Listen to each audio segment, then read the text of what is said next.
often do you let other people's nonsense change your mood?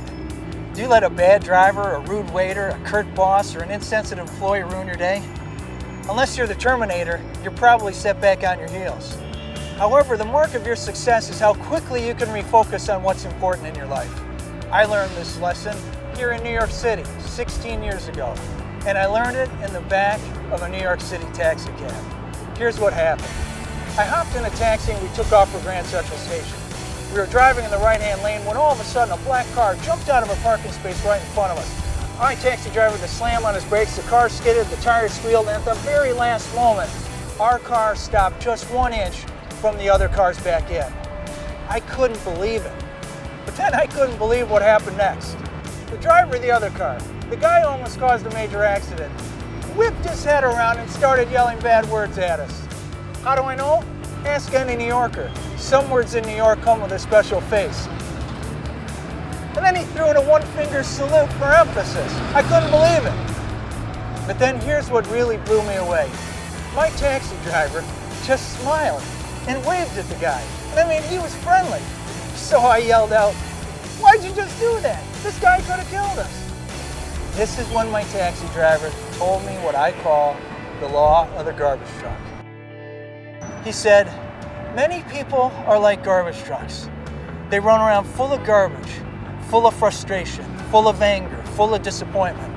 And as their garbage piles up, they do what garbage trucks do. They look for a place to dump it. And if you let them, they'll dump it on you.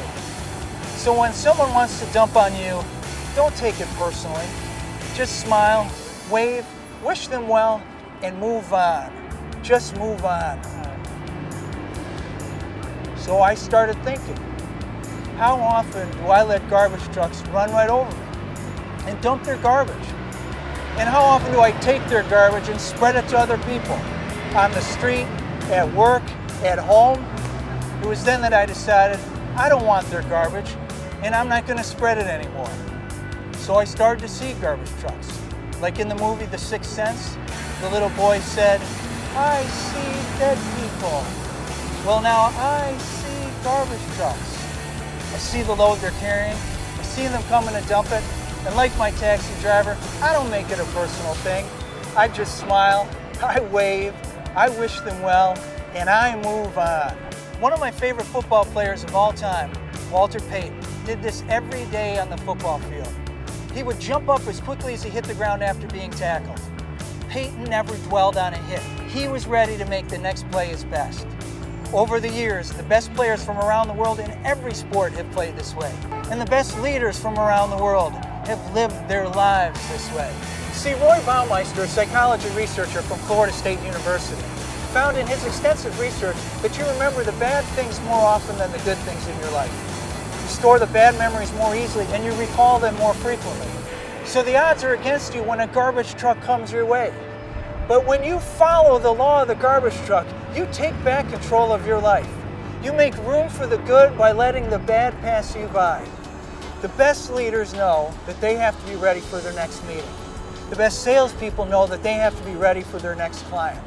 And the best parents know they have to be ready to welcome their children home from school with hugs and kisses, no matter how many garbage trucks they might have faced that day. All of us know that we have to be fully present and at our best for the people we care about.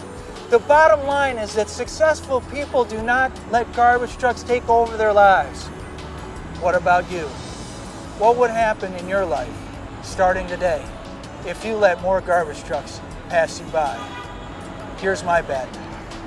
You'll be happier.